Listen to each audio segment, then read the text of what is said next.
music that always brings a smile to my face. I mean, Spencer Oliver is joining us, and here he is. Spencer, good afternoon. Jim, good afternoon. Simon, how are you? What did in that announcement? Omen. Oh, the Omen. Do you know what that stood for? Don't you? Little devil in the ring, nice guy outside of the ring. You wouldn't know too much about that, but Spencer, I've got to say, he's in a bit of a mood today. You know, I heard he's in a good mood. Oh, he's in a good mood. Is that good for me? He's loving it. He's enjoying it. His new best pal, Mark Van Bommel. I mean, it's all going on. So Yeah, he now continues picking on his old best pal, Spencer Oliver. Is that right? Yeah, exactly. Good. But you've got such a good nature that you take it in your stride. You don't care. Water off a duck's back. You insult him and as a hissy fit that goes on for days on end. Absolutely. You know, if he falls out with me, Spencer, I'll phone him up later in the day. Hi there. Listen, about that. I'm talking to the dialing tone. Spencer, good to speak to you. Here's the thing. We're all a bit in an Usyk limbo at the moment, are we not? And yet, What's that, a dance? Well, exactly. The WBO this week has ordered Usyk to submit an updated medical prognosis with a re-examination. He's got an injury at the moment. He's out. But then a social media video emerged in recent days showing him dancing and playing football. I mean, he's entitled to do that, but we're all led to believe that he's out injured at the moment. Look, mandatories are put in place for a reason. That's why we didn't have an undisputed world heavyweight champion for 25 years, going back to Evander, Holyfield, Lennox Lewis. Lennox Lewis, before we had the big fight with Tyson Fury, Oleksandr Usyk, was the last undisputed champion. So mandatories are put there for a reason, and you have to obligate those mandatory positions. He hasn't done that because he said that obviously he's out with a shoulder injury, but the video that emerged, he was dancing like Simon at a party. He was doing all sorts of moves. It was a bit of dad dancing. It was. But he wasn't carrying a bunch of Ukrainian children on his shoulders, was he? He's perfectly entitled to be. What do you want him to do? Want to see him, clad in cast and wheeled around in a wheelchair to prove the fact that he's not injured? If he's got an injury on his shoulder, he may well have an injury on his shoulder. Yeah, but he was moving like he didn't have an injury on his shoulder. You're a doctor now? We're looking at it on TV at the moment. It's really vivid. Does that look like an injured man to you? Listen, I've had injuries in my shoulders before, and I know you're not moving like that. That's for sure. And look, the point that I was making. Are you questioning this man's integrity? No, Oleksandr Usyk. The point, of all people. The point I was making was that people will say, "Listen, give the guy a break. He only boxed 6 weeks ago. He deserves a break." Yeah. The mandatories are in position for a reason. That's the point, and that's why you have to let some of them go. Not arguing that he didn't deserve to be undisputed champion, but if he can't obligate that position, give Joseph Parker his shot or relinquish the title. He does move surely well, that's right, no? But it's up to WBO to say, no, you can't have an extension. Exactly, that's the point, and the WBO are being weak again. Yeah. And while that's all going on, maybe the focus of attention is going elsewhere because Joseph Parker up against Fabio Wardley, reportedly on the verge, Spencer, of being finalised. The two will meet on October the 25th. It's been penciled in at the O2 here in London. Who's that a bigger gamble for? It's a huge gamble for both, with obviously Fabio Wardley being the interim WBA world champion, #1, and Joseph Parker, the interim WBO champion. So they're both putting a lot on the line. I think it's more damaging for Joseph Parker if he loses at this stage because Fabio Wardley is the underdog. He's going to go in there as the underdog. So it's a sort of win-win situation for him. He gets the world title shot if he comes through. But with Joseph Parker, although he's 32 years of age, he's had to work hard to get into the position that he's in. And obviously, if he loses, it's going to be a tough road back. So, look, both guys putting a lot on the line without a world title on the line. But I think it's more damaging for Parker if he loses. Oh, absolutely. Who wins it, Simon? Listen, I mean, you would expect Joseph Parker because of the level of experience. But Fabio finds a way. This is a massive jump up in class. Justice Hooney, he came up short in that fight and was fortunate to get himself out of trouble with one big shot. But that was notwithstanding, it's an equaliser. It's a great fight. I think the only thing that Fabio's got to ward against, and he will do, I suspect, is the fact that he's got nothing to lose in this fight. If Fabio loses to Joseph Parker, everyone's going to turn around and say, no shame in that, unless he gets knocked out in the first round. There's no shame in that. We expected it. If he wins, he's shoehorned straight into a world title shot, isn't he? Sure. So it's a great bit of matchmaking and a great opportunity and a really good fight. Yeah. It's a really good fight. I think they'll turn out in droves for that. Listen, it's a great fight. I mean, we was there. We was there at Fabio Wardley's last fight, and terrible weather we had there, but the atmosphere there was insane, and I think we get that again here. This is a proper fight, you know. If it goes at the O2 Arena where we believe it may land, if it does land there, the atmosphere is going to be insane. Yeah. We lost a good man. Former heavyweight boxer Joe Bugner died this week at the age of 75. And for those who don't know, he twice held the British and Commonwealth heavyweight titles and was a 3-time European heavyweight champion. But this was the thing, he faced them all. He faced Muhammad Ali, Joe Frazier in back-to-back bouts in 1973 before facing Ali again for the world title in 1975. Didn't win it, of course. 83 fights in his career. And he shared the ring with other notable heavyweights such as Ernie Shavers, Henry Cooper and Frank Bruno. And this was typical of the time. This was back in 2014. This was Joe Bugner remembering Ali when he was talking to Fox Sports in 2014. And he spoke about the relationship he had with Muhammad Ali and the sledging that used to take place. But he goes into the description and the language used in that time when he knew Muhammad Ali.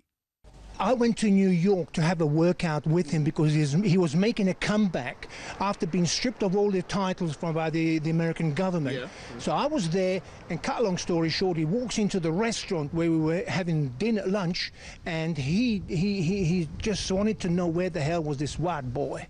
And I stood up and I waved him. I said, look, I'm here. And he said, so you're the white boy that wants to spar with me? I said, yes. Well, let me tell you something right now. You're the ugliest white thing I think I've ever seen in my life. Your mother must have cried when she had you.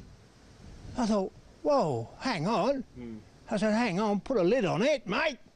So at the end of the day, you know what I did? I feel embarrassed. I said, you haven't met my sister. Now that is ugly. And with that, he enjoyed it. You just didn't know where that was going to end. No, absolutely not. Joe Bugner, quite a character. I can remember that. I can remember him fighting in 1973 and then in 1975. A huge character. And everybody thought, do you know what? He might just do it, but of course he didn't. But he was an immense character, Simon. You can, out of the ring, is that just... You can remember Bob Fitzsimmons fighting in the early part of this century. Yeah. I mean, if you look at him, one of the things that he was a very good fighter. There was a big criticism of him that he had more ability than he let himself show in the ring. And I think a lot of people never forgave him for beating Henry Cooper. And that was the judgment the British public had on him. I met him years ago because he was very good friends with my friend Nick Moran, the actor. And he was a real character. Oh, you met him? Yeah. He was a real character. His wife was a real powerhouse as well. And so one of those that, you know, had loads of talents, loads and loads of talent, Joe Bugner, and there was always this observation about at times when he had opportunities to really step into gear and land and put himself in the way of things, he didn't. But he was a good fighter. He was a real character. And when he came back in the 80s as Aussie Joe and created all that nonsense around him and the background noise and fought Frank Bruno, there was always a load of interest. He was a big personality. He certainly was. He was in the top 10, you know, in the 70s, the top 10 heavyweights, and that was the golden era, if you like. And I met his son, actually. His son used to be he boxed on a couple of my undercards many years ago and then took over as the security. Met his son at the Daniel Dubois Oleksandr Usyk fight. And he told me his dad was sort of unwell, and unfortunately, we now have lost him. But his son's a huge character, lovely character as well. And we sorely missed an iconic figure in boxing for sure. It was sad news, Spencer. Joe Bugner, who died this week at the age of 75. Stay with us. Jim Whyte, Simon Jordan, Spencer Over, live on talkSPORT with Selco, where the trade goes. Boxing update on talkSPORT with DAZN, the global home of boxing. Sign up now at dazn.com/boxing. Now then, this Saturday, rising Brit and Olympic silver medalist Pat McCormack faces seasoned Mexican Miguel Parra for the WBA Intercontinental Welterweight title showdown. You can watch it only on DAZN. Spencer is alongside Simon as we talk boxing this lunchtime. I think whenever I hear of a seasoned Mexican, Spencer, you know might be in for a hard night. Absolutely. Listen, Parra is a tough guy, and he's proven. So it's a step up for McCormack, but he is an exceptional young talent, and home advantage is going to be key there. Great fight. Looking forward to it. Spencer, when you fought, I think you stayed with the same trainer, Jack Lee. Am I right? That's correct. For your whole career. Yep. then Jack Catterall has bucked that trend and has said this week, "It is with a heavy heart I've decided to part ways with my coaches and, more importantly, my best friends Jamie Moore and Nigel Travis." He says, "I now move on to a new chapter in my life and career. News will be dropping soon on my next move." What do you think? Is this so that Jack can be seen to unlock a bit more and take him from there to there? Some fighters feel that at certain points of their career, Jack's been around a long time now, you know, and some fighters get stale. They feel like they need a change, they need a new injection of life in them, and that change sometimes is the trainer. Look, I understand it from Jack's side that he feels that timing might be there. Is it the right move? Possibly not. You know, I think that Nigel Travis and Jamie Moore are great trainers. They're probably, you know, they're up there with the best of the lot. So if it's not broke, don't fix it. But I understand it from Jack's point of view. Look, he wants a fresh start. He needs to find something else. He needs to get motivated, and that may be his reason for getting motivated. Do you feel, Simon, we're still to see the best of Jack Catterall? No, I think we've seen the best of Jack Catterall. Whether he can continue to maintain that standard is a different thing. I mean, we saw the best of Jack Catterall in the fights against Josh Taylor. I think it's very difficult to get up to a level, and obviously against Regis Prograis and against Jorge Linares. Yeah. We saw him come up slightly short against Barbosa, Arnold Barbosa Jr., and there's reasons behind that in his own mind. I mean, interesting thing is, Spence, we were talking to two trainers on Monday, weren't we? Adam Booth and Paul Smith, about the nature of the relationship, because I would compare changing a trainer to changing a football manager, and people would say, well, you know, it's a different voice, it gives you a different dynamic, and people need a different voice. Sure. But there's a very different dynamic between a trainer than a football manager and a player, isn't there? Because in some respects, you guys are putting your lives in the hands of a trainer, and you've got a different dynamic. Well, let me tell you, Simon, putting your life in your hands, it's a brave guy that goes in with this fella. I can tell you, Australia's IBF cruiserweight champion, Jai Opetaia. He literally is a wrecking ball. He's demolished everyone who's been put in front of him, 28-0. And now he's going to defend his title on home soil, down under, against the German challenger, brave chap that he is, Huseyin Chinkara. I'm delighted to say, let's go down under to Australia, and I think we're going to speak to the IBF cruiserweight champion, Jai Opetaia. Jai, good day, mate. What's going on, boys? How are you? Oh, great to speak to you. It's been a while since I've seen you. So listen, what's coming up for you? This German challenger, Huseyin Chinkara. Is he another one you're just going to brush aside? Man, you know, it's been weird, you know. I've been finding out different things every now and then, finding on social media with who I'm fighting next. You know, it's a bit of a journey, but what I've been told is I'm fighting Sin Cara next, and then we're going to try and push that fight as early as I can, and then we're hoping to get Billam-Smith on the undercard of Usyk and Conor Ben. So, right. So Billam-Smith is the one you want, Jai, is it? well, I wouldn't say he's the one I want. I'm chasing belts. You know what I mean? I've been chasing these unification fights for such a long time now, and it's getting frustrating. But it is what it is. You know, we're here now. But I feel like once I do what I got to do against Chris Billam-Smith, you know, I feel like it just won't be denied. You know, they have to give me the shot. You know, everyone always talks about, you know, he wasn't ready, he's too early, he's not good enough. But Billam-Smith, I respect. You know, so I've been told there's a budget, he can have the whole thing. You know, I just got to take care of business first, and then I'll fight him under the undercard, and let's go. Okay, well, Jai, wait. If that did slip out, we apologise for Jai's language. Jai, I know the ultimate goal for you is to become undisputed cruiserweight champion. We've talked in person before. You've talked about moving up to heavyweight as well. Do you feel that a lot of the cruiserweights have now gone up to heavyweight, that the timing might be now as opposed to waiting around for the Ramirez fight and, you know, having to tread water, if you like, because you are seen as the best cruiserweight? You're saying names. You're talking names. You know, he's moved up. Undisputed. That's what I'm chasing. I want to call myself undisputed cruiserweight world champion. And then once it's done, then I can move up and I can, you know, live my life. You know, it is what it is. But I want to become undisputed cruiserweight world champion first. And once you do that, once you achieve that and become undisputed, Anyone can get it after that. you're going straight up to heavyweight after. Whoever. But right now, my eyesight's on belts. Why are you not able to make them? I mean, we were talking to Mick yesterday, your manager, and he was talking about the dynamics of the fight tomorrow, and he expected the fight that's coming up. He expects you to walk through that and deal with it, and I expect you too to deal with this guy. He's 40 years of age. He's beneath your level. I think you'll blow straight through him. Why is Billam-Smith, who doesn't hold a belt, of particular appeal to you? I mean, Zerda Ramirez is the fight that you want. Hey, these are the fights I want. You know, obviously I want the belts. But I'm why, Jai? chasing the belts. Billam-Smith doesn't have any belts. But I've been told this is what I'm going off. Yeah. I can only tell the truth. Yeah. You know what I mean? So if I had the chance, obviously I'd pick a belt. But I feel like we got this in Cara. We have to take care of it mandatory. Let's do it. You know, we'll push this fight as early as we can. We'll take care of business. So, and then I've been told there's a $1 million budget, right? A $1 million budget to be on an undercard of Eubank and Ben between me and Chris Billam-Smith. And they offered it 50-50, right?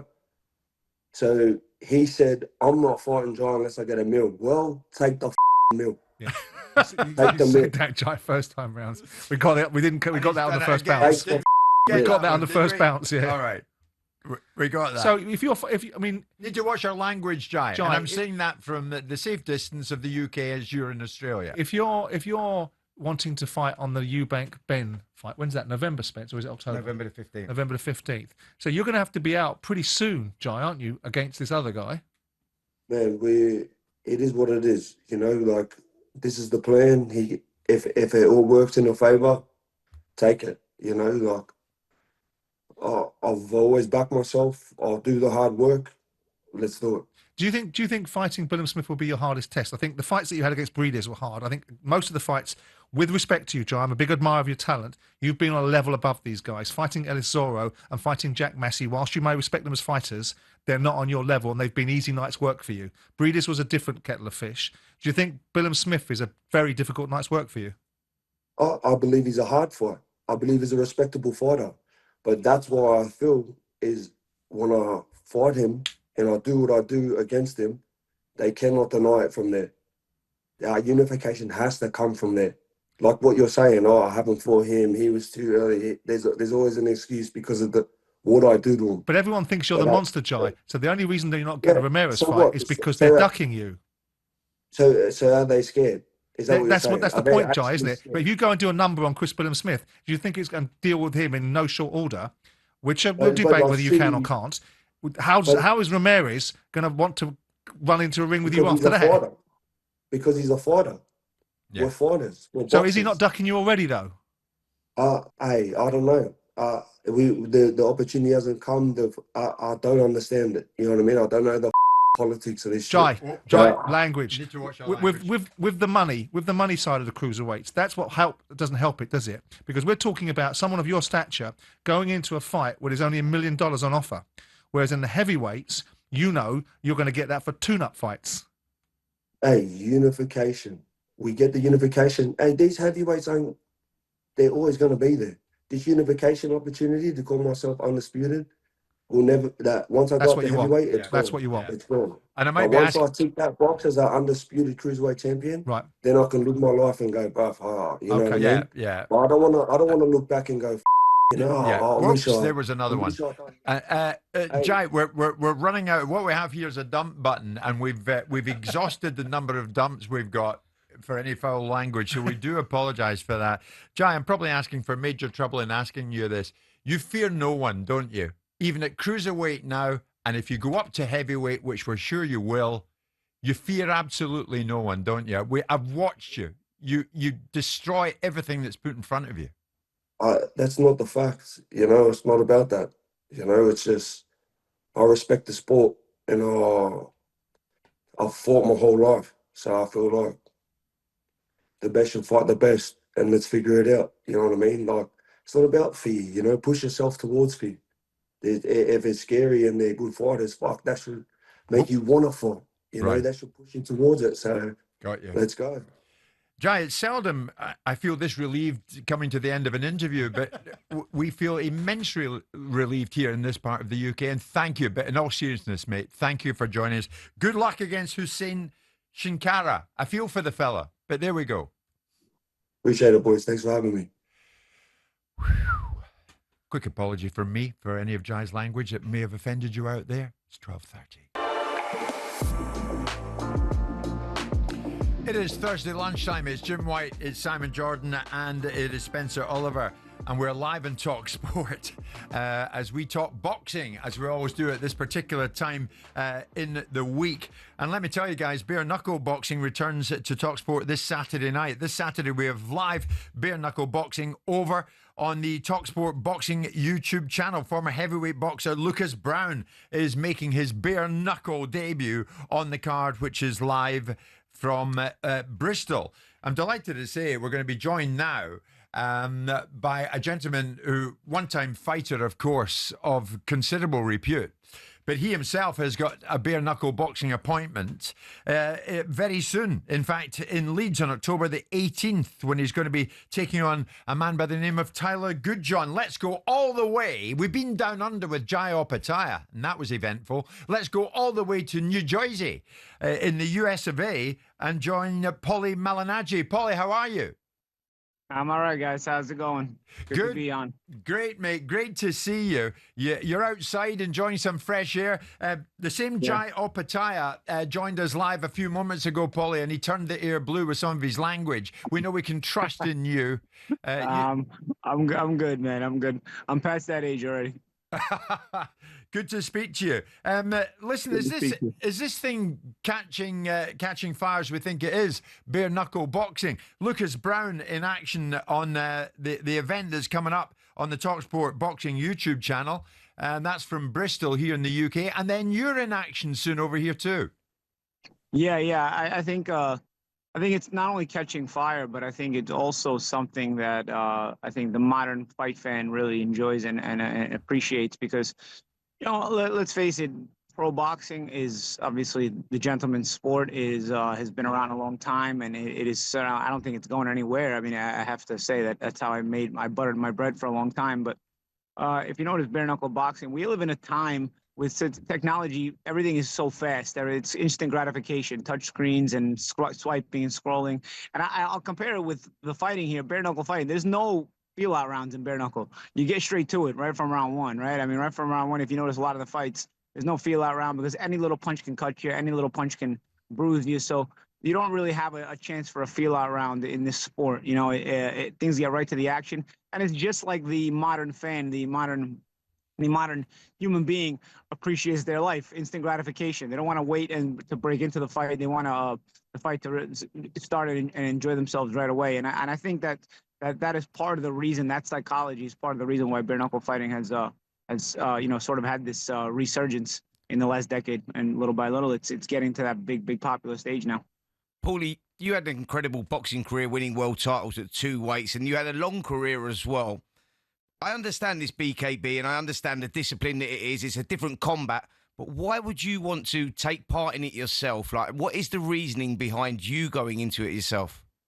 There's several reasoning. One is the BKB has done a lot for me. I'm one of their pundits, and I've been one of their pundits for several years. They hired me at a time where, let's face it, there was a little bit of blackballing out there for me. It had happened to me with Showtime. It had happened to me with Sky in the UK. So I think that having companies like BKB, which at the time was BYB, and since then we've merged with BKB and become a bigger company overall.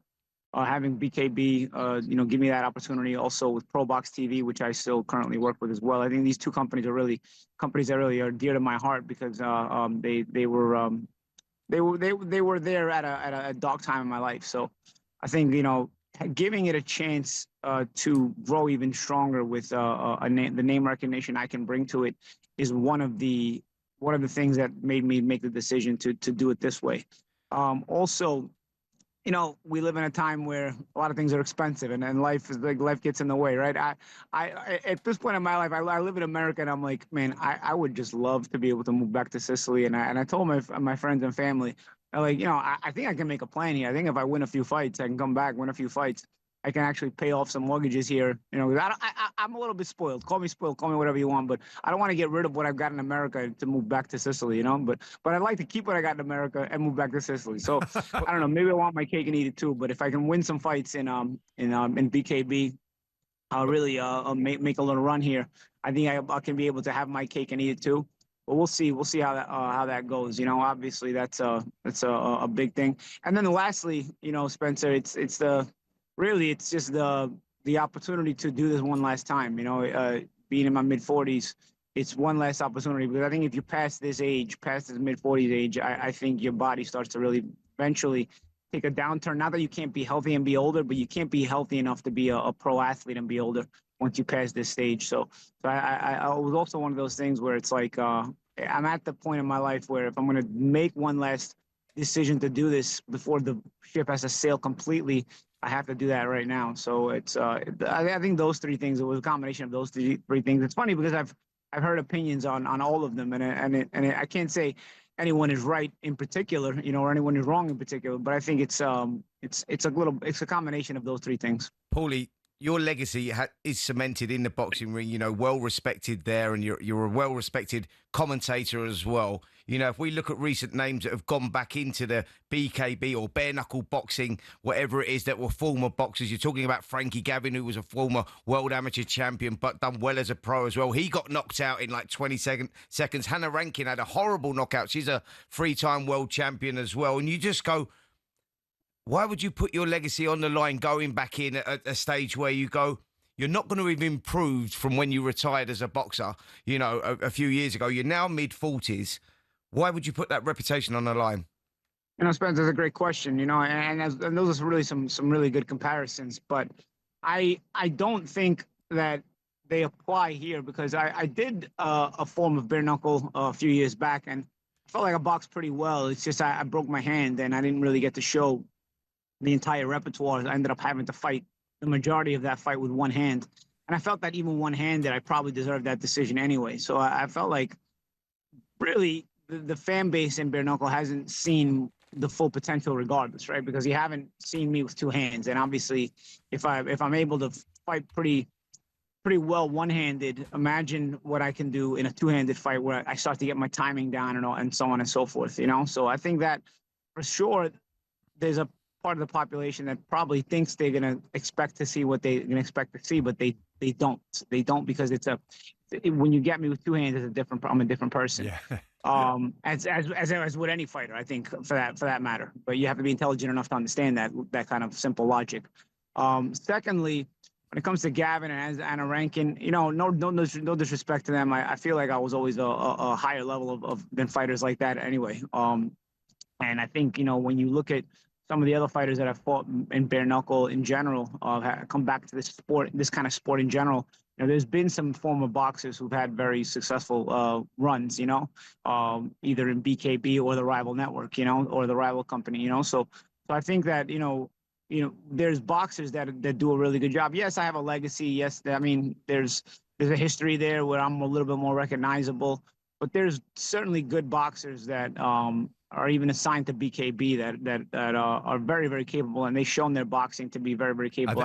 I think, Paulie, you're very recognizable in that part of the world. Are you not? You're sitting there in a park in New Jersey with your hood up, hoping not to get recognized. Listen, I tell you what we'd love to do is we're going to have a quick break, and then we'll come back to you, because there's a bunch of things we want to get into, not least the super fight. Canelo Crawford on the way. Paulie, stay with us. Now then, more recently we were down under with Jai Opetaia, having quite an eventful chat with him. At the moment, we're in conversation, we being Jim Whyte, Simon Jordan, Spencer Oliver, in conversation with Paulie Malignaggi, one-time fighter, soon to be, again, bare-knuckle fighter. Paulie sitting chatting to us in a park in New Jersey, live on talkSPORT. Before, Paulie, you rejoin us. Before we get into the reasons why, who do you take to win this upcoming super fight, days away now? Crawford or Canelo? it's interesting because I think that the only dynamic that makes this fight competitive, in my opinion, is the difference in weight class. I think Canelo has been for a while a diminishing fighter. Call it age, call it whatever other things you want to call it, but I just think that the only reason he's even still around at this level is because he's avoided his top contenders in his weight class, so he's been able to still remain champion at that weight class. And now being champion at that weight class, it has sort of brought up this big opportunity to fight a smaller, excellent world champion in Terence Crawford. So I think when it comes to the levels of boxing, just straight from boxing perspective, I think Crawford is head and shoulders above Canelo. But they do make weight classes for a reason. Canelo is still very strong. He's a good body puncher, and he's a bigger guy naturally. So that does bring a bit of a risk to the table. I think Crawford can win the fight.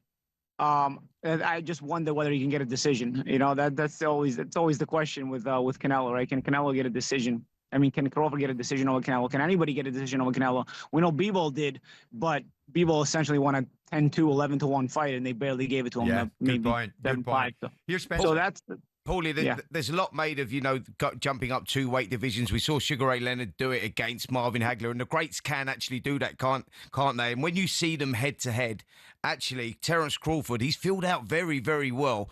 And you're right, if it comes down to just weight divisions, because I think that Terence Crawford is head and shoulders above, as does Simon as well when it comes to boxing IQ and ring craft. But I go, when you look at it, and we're all talking about the weight division, that could be the factor. I don't see it being a factor.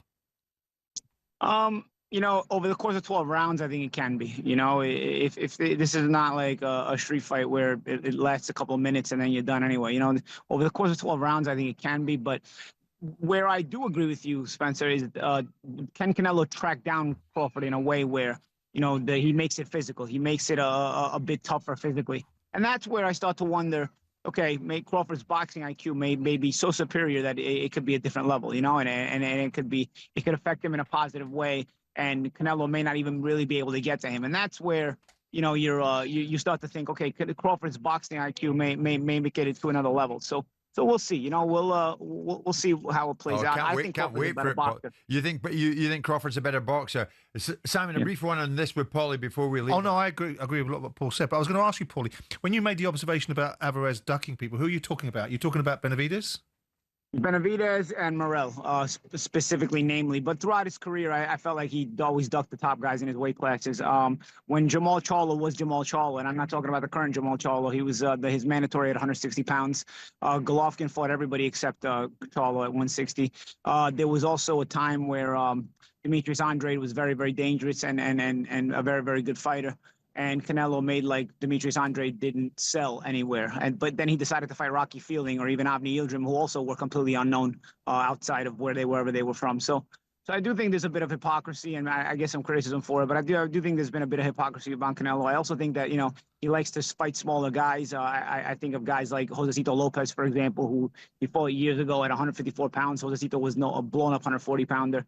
Again, he'll avoid the biggest guys. He'll actually do what he blames Benavidez doing, which is quote unquote being a weight bully. He'll do that to other guys and actually bring them up in weight. I think he's doing that again here with Crawford. I think that's the only reason this fight is even an interesting fight, is because it's not really a matter of their boxing. I think Crawford's head and shoulders above him. It's just a matter of does Crawford's boxing ability overcome the weight disability. Post fight, what do the winners and losers do?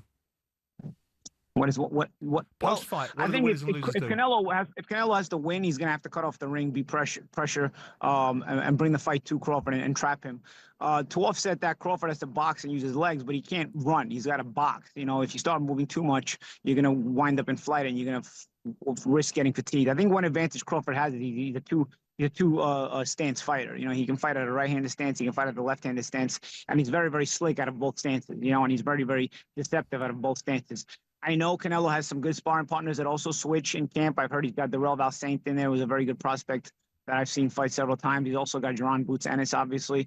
But Crawford has been sparring with Lester Martinez, who's got a great fight on the undercard, against Christian and Bealey on the same card, So their preparation, I think, is up to par. Yeah. Hopefully the fight lives up to it. But I'm looking more forward to the undercard. I'm looking forward to a Callum Walsh against Fernando Vargas Jr. And I'm looking forward to the aforementioned Lester Martinez fighting Christian and Bealey. I personally am more excited about those fights. And Paulie, as Simon was asking, after this fight, Crawford and Canelo, what happens with both of them? Retirement? Oh God. I mean, I pray to God I don't have to deal with Canelo taking on second-rate opposition again, like he's been doing, and just keeping belt hostages. So I do hope that it's better for boxing if Crawford beats him, and Crawford retires and vacates the titles, and then they become up for grabs in a very good 168-pound division where a lot of fighters probably are deserving of title shots and have not gotten them, Okay. If Canelo wins, though, I fear he'll go for somebody like another novelty fight, like a Chris Eubank Jr. fight or something like that, and just, waste a real boxing fan's time. Paulie, Canelo's not on your list of favorite sportsmen, is he? No, because I think when you have that kind of name, you have a responsibility to make things, the best for boxing, and I think he just looks out for Team Canelo instead of Team Boxing, and at a certain point, it is about money, but he's made so much money already. He really has a responsibility to help the sport, and he's doing anything but that. People like him are the reason people complain about boxing and say, oh, this is why MMA became more popular. Not to say that I have a competition with boxing and MMA, but those people have a point. In boxing, the best fights a lot of times don't get made, and people think of the biggest names possible when they think about that. And a guy like Canelo Alvarez has behaved exactly that way. David Benavidez was a mandatory for years. That's right. And he just kept avoiding him. The bigger question in all this, Paul, is how can any broadcaster blackball you from broadcasting, given the fact you fill airtime like no one I've ever seen? He's absolutely magnificent. Yeah, I don't know, man. That's for them to understand and wonder. But for Paulie, me, we love having you on, mate. We absolutely love having you on. Good luck with your return to bare knuckle boxing in Leeds on October the 18th against Tyler Gudjon. And who knows what you pick up there, and thereafter you might just get that farmhouse in Sicily, mate. I hope so, man. I look forward to getting there next month. Good luck, Paulie. Paulie Malignaggi with us there. You're right, Simon. But it's just brilliant content. I mean, you can just sit back. We've had Paulie on Talk Boxing a few times. You just go, I can talk, but there's a masterclass going on here. Yeah. And what the content you're getting, it's unfiltered, it's thought through, it's encyclopedic, it's insightful, and it's brilliantly delivered. And it could be you, really, couldn't it? In his field, where he talks about boxing, it is first class. It's another level. It's another level. Is, yeah. Spencer, thank you as always. Thank you, guys. Magnificent. As for you, see you soon. See me next week. We are coming up to 1 o'clock this Thursday lunchtime. Jim Whyte, Simon Jordan, Spencer Oliver, live on talkSPORT.